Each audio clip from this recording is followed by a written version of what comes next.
for the amazing Glen Besa.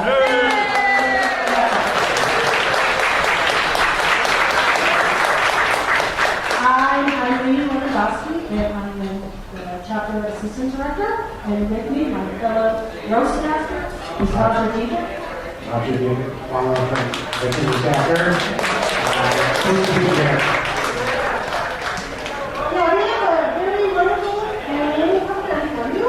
And we have just a couple notes about our program.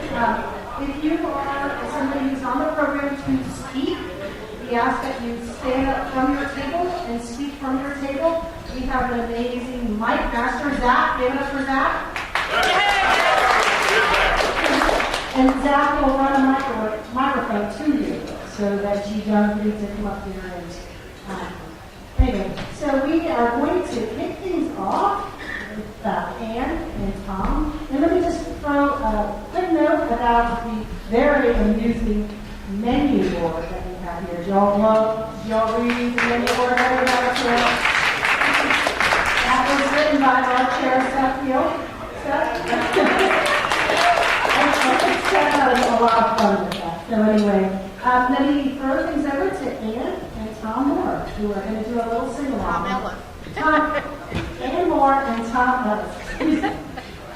And they're going to do a little sing-along, and the lyrics are on your tables. Find your lyrics. This is going to be to the tune of On Top of Old Smoky. And you all know the tradition with On Top of Old Smoky. We call out the lyric, and then you all sing it, right? Just like in the good old days with Pete Seeger.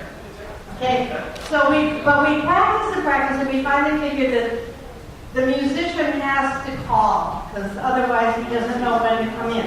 No, it's not that. So he's gonna call out the words, and then we're all gonna sing them together. Okay? And Pete Seeger had a lot more practice than I ever did with calling out the words while singing in tempo. So wish me luck. Okay. Okay, to the tune of On Top of Old Smoky. Okay.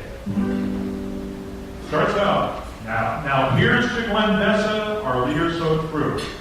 Now here's to Glen Besa, our leader so true. With retirement. Going back with retirement. We'll soon call on you. We'll soon call on you. For the leaders who are aging. For our leaders are aging. Our hair has turned gray. But we're all still working. On saving the bay. On saving the bay. And the mountains and rivers. And the mountains and rivers. The air and the trees. The air and the trees. The birds and the fishes. The birds and the fishes. The flowers and the bees. The flowers and bees. Your tireless good humor. Your tireless good humor. Your quick repartee. Your quick repartee. Has stymied dominion. Has stymied dominion. And Cuccinelli. And Cuccinelli. You work for Obama. You work for Obama. For Kerry and Gore. For Kerry and Gore. Can't win them all, but We can't win them all, but let's try for one more. let's try for one more. Now we're just going to sing all the rest of it, okay? This call and response didn't really work. Okay.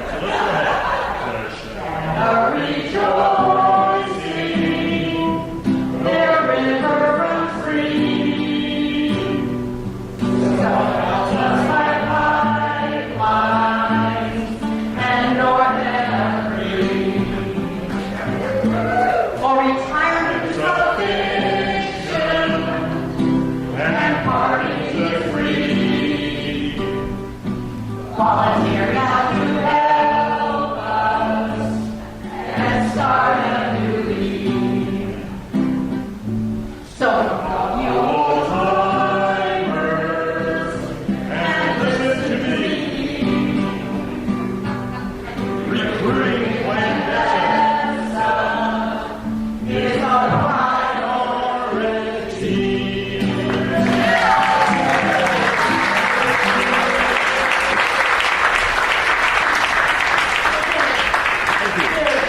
We're going to start off with a few reminiscences about it, and I go first. But I think some of the rest of you remember this because we first met Glen not in person but by phone because Tyler was working really hard to save the Mattaponi River, and she told us that she'd met this great person up in Maryland, a really good activist who had some great success, and he might have some ideas to share with us and some wisdom. So we all got on the phone right that night. I think Tom Rubino, you were on the call, and maybe some of the rest of you remember that. And so we talked to Glen by phone, and he was quick, he was sharp, he had all kinds of one-liners, good ideas, great thoughts. And the next thing we knew, he was in Virginia. And he was going to be the director of the Sierra Club to replace Al, right, who had gone into politics.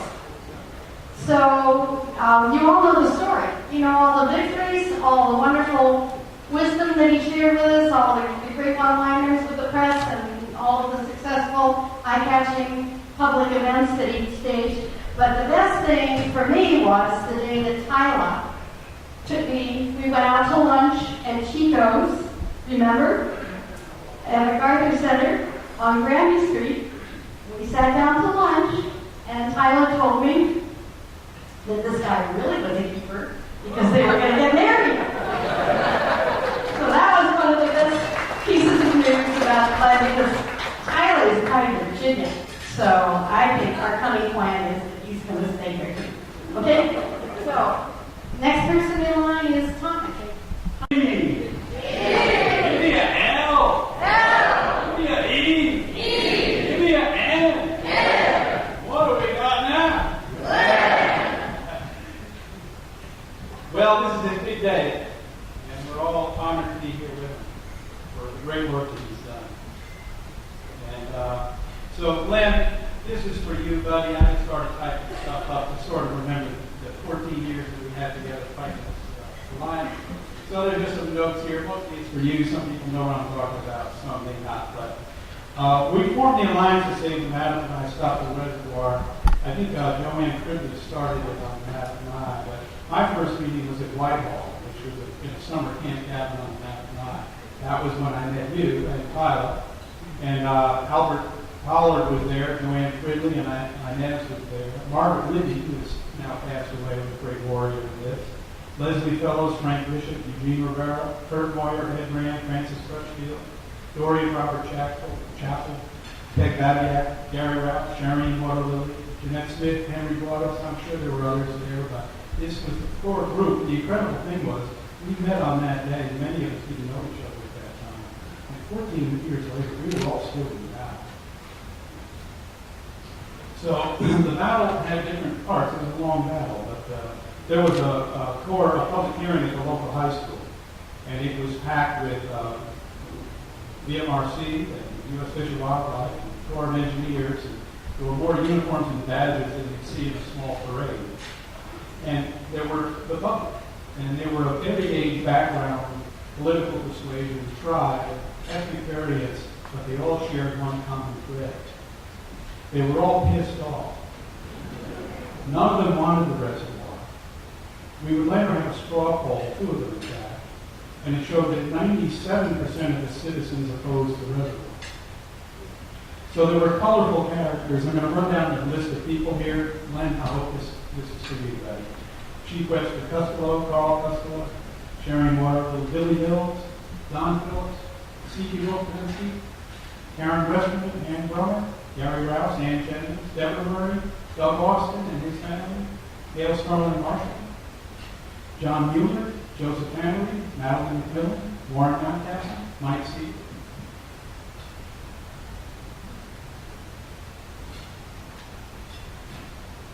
dump. So this permit had the most amazing reversals in the history of permit reversals. The Water Control Board permit, we won. And then we lost. They overturned it. Then we had a VMRC meeting, the Virginia Marine Resources Commission. We won, and then we lost that one. They overturned that as well. We had a Corps of Engineers permit. We won, and then they overturned it, and we lost that one also. There seemed to be a trend. The state court over the Water Control Board permit, we won standing, but then we lost the appeal. In the NEPA review, the state had a secret public notification announcement on New Year's Eve, and they almost permitted the NEPA review with no public protest in 2002. We found out about the secret public review period just 18 hours before the public review period was over, and we got 250 letters of protest into the public review. That stopped the NEPA review for about 3 years. The Corps of Engineers announced their intention to deny the reservoir permit in 2001, and then the Corps overturns their intention to deny the permit and accepts the reservoir permit in 2005. I can't tell you how many times we sent out a letter that we won, and we followed it by another one, well, actually, we lost. But when it was all said and done, even as those reversals devastated us at the time, it proved to be those reversals that helped us win our federal case. The federal issues had so many reversals that Judge Kennedy determined that the decision reached by the court was arbitrary and capricious. It was ultimately those very frustrating reversals which won us our federal case. Hats off to the legal team. But we surely did have many a party. We had Trail of Hope, Walkerton Day, Save the Mattaponi Day, West Point Grad Carnival, Locust Grove Wine and Arts Festival. When we won the federal case in March 2009, it was really thanks to Deborah Murray and her team at SDLC and John Mueller and his team at Chesapeake Bay Foundation, as well as Sierra Club and their team. When Alliance formed, we had no idea how to fight a city, a state, a federal government. How do we fund lawyers? How do we get with the press? How do we establish an organization? Not a clue. Thank God we took the helping hand offered us by the Sierra Club to fight the 2 million reservoir. But the plot thickened. We were warned by several suspicious characters that the Sierra Club would try to use it. A song popped into my head. It went, "You just keep on using me until you use me up." The relationship worked perfectly. We used the hell out of each other. We had a meeting. When we had a meeting, Glen would schedule another meeting a few weeks out at 7 o'clock. We all knew that meant we'd show up at 6 o'clock so we could get the Alliance meeting underway before 7. Then Glen and Tyler would show up at 7, call the meeting to order. They never appeared to notice the empty beer cans and wine bottles and used pizza bottles. After the meeting was officially over, Glen and Tyler would drive back home and we would resume the meeting in the parking lot. It all worked out perfectly until you used the up. It was a great relationship. We could not have won the Kingwood for battle without Glen Besa's leadership. And for that, we will all be eternally grateful.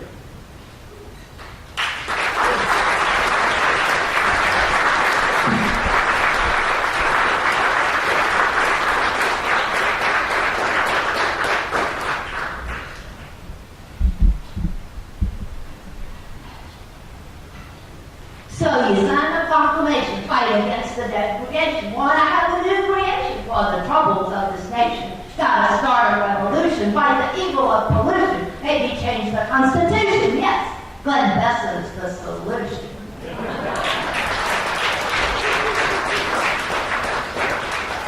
I met Glen Besa in 1999 on the Mattaponi Trail of Hope, an event that was his idea and that he organized. We walked the Trail of Hope to protest the proposed Newport News Reservoir, which would have taken water from the Mattaponi River, harming fishing, flooding sacred sites and graves, and destroying forests and wetlands. This was the first in a myriad of events in our 13-year effort to save this river. The Trail of Hope led us to Newport News, to shun the city council, to New York City, to prayer vigils and blessings, to the bell tower in Capitol Square, to a myriad of hearings, protests, and eventually to victory. We also fought to keep Hanover County's treated sewage out of the Pamunkey River, to keep the county from taking my family's land by eminent domain for sewage outfall. That war took us 8 years to lose, in spite of the intrepid efforts of Glen. Glen and I both believe that sometimes a person has to misbehave in order to stand up for an ideal. Glen says that after all, what Patrick Henry did was illegal. And probably my lining Highway 360 with toilets to protest sewage in the Pamunkey River was illegal too. But the county's choice of prosecution for a sign violation gave us protesters, especially my son Henry, Tyler, Glen, and me, a great platform for dissent. A Times-Dispatch Raspberry Award, lots of publicity, and even a couple of victories in federal court. Glen seems to share an opinion with the late Jay Pace, editor of the Hanover Herald Progress, that politicians must be changed regularly as diapers, and for the same reason.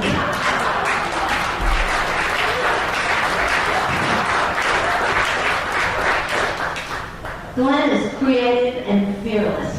He is known for speaking truth to power on the street and in the boardroom, and holding polluters, politicians, and institutions responsible for their destruction.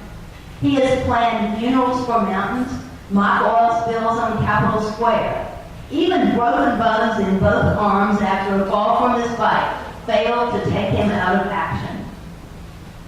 He is a wonderful partner in protest, and the only person with whom I ever wanted to go to jail. Had my daughter-in-law not been in the hospital, I would have proudly faced incarceration along with Glen and 31 others March 3rd, 2002, when Governor McDonald called out the SWAT team against peaceful protesters who were objecting to a bill that required all women to have a transvaginal ultrasound before an abortion. They say, whoever they are, who say so much besides their prayers, that the real friend is not the one who would bail you out, but the one who would go to jail with you. What they neglected to say, however, is that sometimes you might have to bail out that friend. Indeed, Glen's wife Kyla and I found ourselves counting our pennies after he was hauled off to jail. Although it turned out that bail money was not required, we charged him dinner and wine for the retrieval. Here are a few of the many titles Glen deserves. Champion of the threatened and endangered, polar bears, world of begonia, and Mother Earth. Enemy number one to polluters, especially Dominion Virginia Power.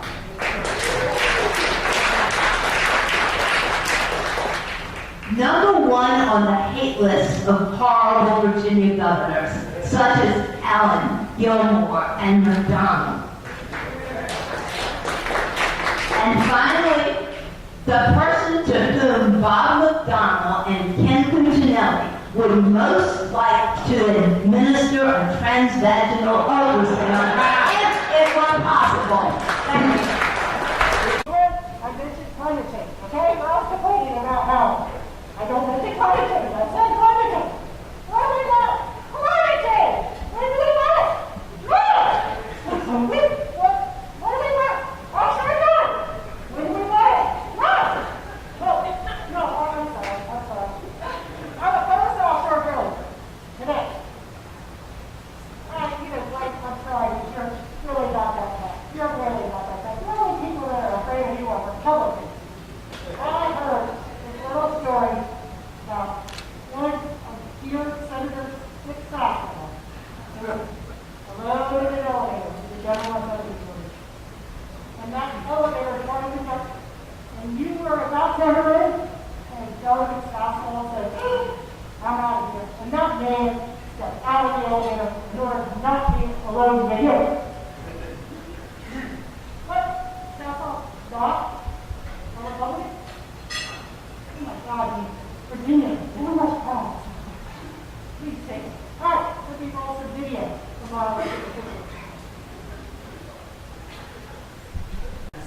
governors.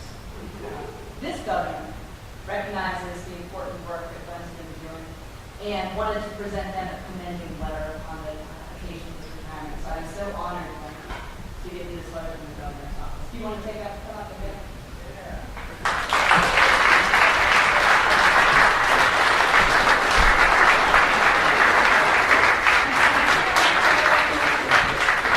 And don't go anywhere, Glenn, because that's not all. I also have a commending certificate on behalf of the Virginia General Assembly, put in by Delegate Kate Corey, and she wanted to present it with this letter that she wants me to read to you now because she could not be here, unfortunately. She had a personal How did they sneak that through the legislature?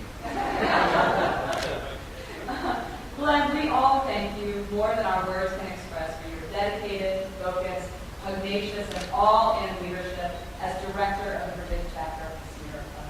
Your energy and strength have been an invaluable and lasting gift to the environment in Virginia. Your vigilance has kept the General Assembly honest. Well, almost. You truly have pushed and dragged us into making this important environmental decisions for our Commonwealth, and I thank you for your personal support and your hard work in support of my efforts and campaign since 2009. Finally, in closing, I will quote you describing yourself. Proud, tough, this is in all caps. Proud, tough, and likes to hike. Best wishes for a happy and hike-filled retirement, Kay. And P.S. I asked all who are here to give Glenn a hug. I can't be here hugging myself. Very sweet.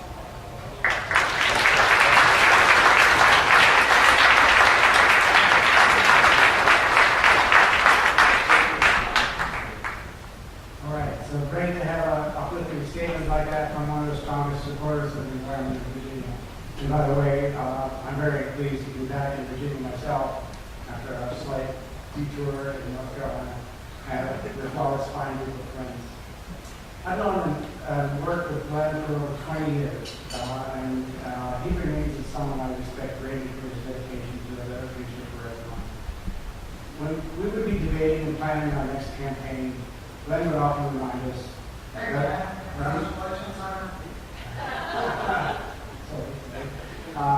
he would remind us that we need to know our facts, but the facts are not enough. Meaning it took people power to make change. And in a recent article by Greenpeace's Andy Leonard, she noted that the exposure of Exxon's climate change cover-up and shale oil's petroleum withdrawal as evidence that people power is winning over corporate greed. At least on some fronts. We are winning and learning the probably agree. And he refuses to accept the status quo. I recall many of these impossible goals, whether it's forestry protection, stopping import garbage, stopping the reservoir, of course, and combating urban sprawl. Glen would dug in and push back. And we had, I personally had worked with him together with him on projects that were promoting rail over the roads, and he was always the optimist. Now, an optimist is said to be the man who sees the light at the end of the tunnel and continues to live out. And the pessimist sees the light at the end of the tunnel and fears it's an oncoming train. The conductor sees that there's two dumbasses scattering in the middle of the tracks, running up to the So, now we're ready to hear from some of our other friends. And first we have Very sorry to see you go. So many of us have worked with Glen for a number of years on so many projects. We heard earlier about the Take the Map and I campaign. Many years of work on that one. And everyone that's absolutely very sorry to see you go. You've been such a major player, partner, influence in so many debates and activities on hosts of environmental issues throughout Virginia. And we talk a little bit about sometimes different styles, but we work together very, very well.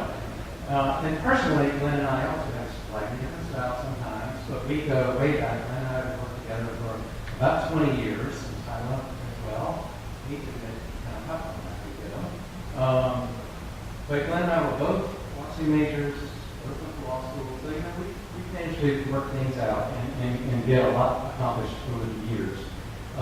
And really appreciate so much Glenn's energy, endless energy, his commitment, his ability to think outside the box, and his willingness to stand up and say what needs to be said. His ability to fight, and he's been such a great partner in the General Assembly, working with legislature, working with agencies, a lot of challenges, a lot of fun, and he's kept a sense of humor despite all of that, which is no mean feat. And as anyone who knows Glenn knows well, he is also not afraid to call it like it is. And having worked with Glenn on energy issues, transportation issues, there is no shortage of times when people need to stand up and call it like it is. You know, with VDOT, legislators railing against sprawl and ridiculous corporate developer subsidies that we all pass out. It's funny to watch sometimes Glenn kind of continue confiding his tongue sometimes in meetings, and then finally just has to say what needs to be said. So Glenn, thank you so much for all you've done. It's been such a pleasure.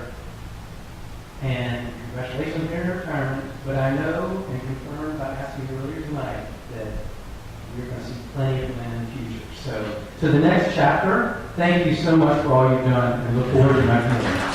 Forces for the environmental movement. So when Glenn was going to transfer to Virginia, I thought, I around this time I met my very beautiful Virginia wife, and I've been working in Virginia, gone to UVA, so I sort of understood this sort of genteel culture they had here, and I was thinking, is Glenn ready for Virginia? Now, what I really should have thought was Virginia ready for Glenn, right? So Virginia probably hasn't seen anybody like Glenn since Patrick Henry, or maybe Henry Howell, the populist, who the power structure really didn't like either, right? Ali reminded me how, Glenn took over from that Virginia gentleman, but ever so subversive, Albert Pollard. And, it was something for Virginia to see. And certainly we talked about his energy, his stamina. The man is strategic, creative, obviously has a very strong campaign orientation. And I've very much learned a lot from Glenn over the years in those early campaigns until I lost him to the energy movement, which is important, but we miss him, from that Northern Virginia land use and transportation work we were all doing together. Glenn, fights the fights that many of us, when you first see them, like Matt and I or other things, that how can we win this? But that does not deter him. It never has. He jumps in. He's full of hope. He's got passion. And, for him, it's like Apollo 13. Failure is not an option, right? So that's always inspired us. So I think we're all nervous. How do we fill the void when we lose Glenn? I think we're going to have to, first of all, channel Glenn. And I think our first Glenn-like action would be the first day of the General Assembly next year to all wear these into the General Assembly. And go to the 6th floor and meet with Speaker Howell and Senator Sasswell and the rest of them. Right? What do you think? But Sierra Club is a fantastic organization. We all have great energy and creativity. We have to think about Glenn from now on every year in the work that we do, channel that passion, that energy, that optimism, that creativity, and we'll be fine. But we will very much miss you, Glenn. So thank you so much. Into a restaurant, and they were told, we don't serve spirits in here. Well, meanwhile, around the corner, Glen Besa walks into a VDOT here, and they serve him a huge pot of crap.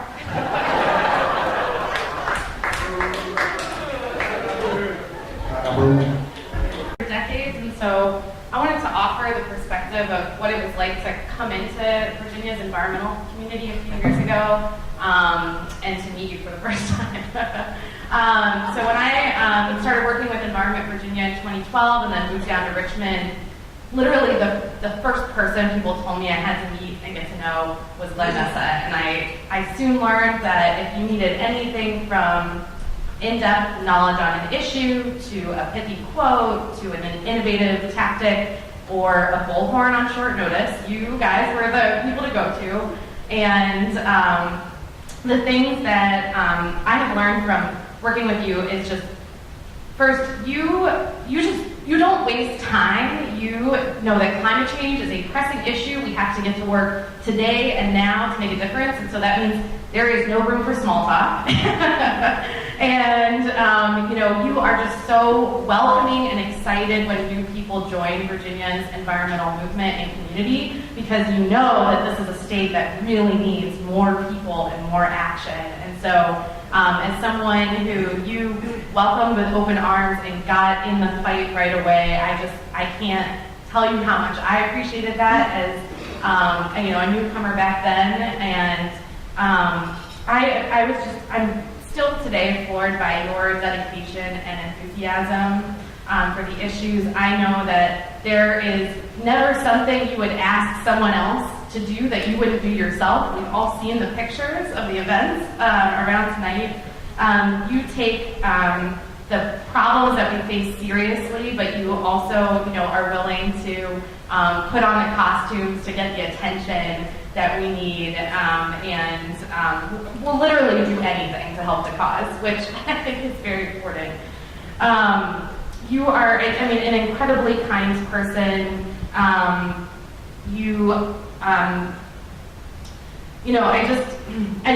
I just want to say that, and to bring a little levity to it, you are the reason that I turned the notifications of my emails off my phone, so that I do not get woken up in the middle of the night by a pressing climate crisis. But I am just excited and in awe by the team that you have built at the Sierra Club, and just want to offer my congratulations and on your retirement, and say thank you so much. I am a better organizer and probably a better person for knowing you, and couldn't appreciate your work more.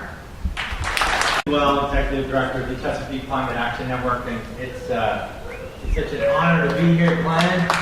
It's been quite a road. I've had the honor to work with you for about a decade on climate issues, and we all know that climate change is such a urgent, alarming, and pressing issue, and Glen has truly led the fight against the dirty fossil fuels in the state, whether it's mountaintop removal, frack gas, pipelines, if it produces methane or carbon. Glen has been leading that charge, and he's also been, we don't want to just be against things, he's also been in favor of things. He's pushed for wind farms and solar, but I finally figured out what we've been missing in all this fight against climate change and against dirty energy. We should have just tapped Glen Besa and just put a plug in him, and we could power Virginia for another decade.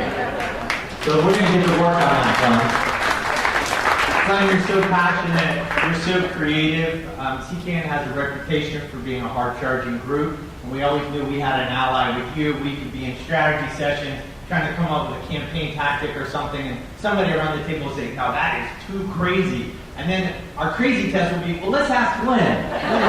Does he think this tactic's too crazy?" And we've always appreciated that from you. I once had a conversation with a Dominion senior official who Glen just loves everyone at Dominion, as you all know, and they love him. And I remember this Dominion person brought up some issue that was a little bit startling to me, and I said, "Well, have you talked to Glen Besa about that? Because he has an opinion on that." And the Dominion person said, "Look, among all the environmental leaders in Virginia, Glen's the guy we're never confused where Glen's coming from. They absolutely always know where you come from. You have great clarity when it comes to your opponents." And apparently, you're so persuasive to Dominion that I understand, like Donald Trump is going to get Mexico to build the wall, that Glen got Dominion to sponsor this event. Is that right, Glen? Just amazing. How will we get along without you? Seriously, there have been so many great campaigns that we've worked on, and so many great tactics. And I remember the Wise County coal plant fight. We really sort of bonded as an environmental community in Virginia over climate, over coal. And of the many tactics that we used in that campaign, I just remember the mile-long petition. We got so many people to sign a petition against the Wise County coal plant that we were able to piece them together in a fairly large print, but nonetheless a mile-long petition that we laid across the Capitol grounds. And just finally, I want to steal a compliment that was once made of Ralph Nader. And I just want to say, Glenn, future generations in this great state, when they have clean air, and the air is cleaner, and there's less asthma, and people can breathe the air, I think that there should be a skywriter that just writes on the sky, brought to you by Glen Besa. And when we protected our rivers, and we made our rivers, the James River and the Potomac, cleaner, I think there should be signs along these hiking trails that you're going to be walking on that should be say, brought to you by Glen Besa. And when we've solved climate change, and we've switched to the clean energy economy, and we have the wind farms, and we have the solar panels, they should all say, brought to you by Glen Besa. Thank you, Glen Besa.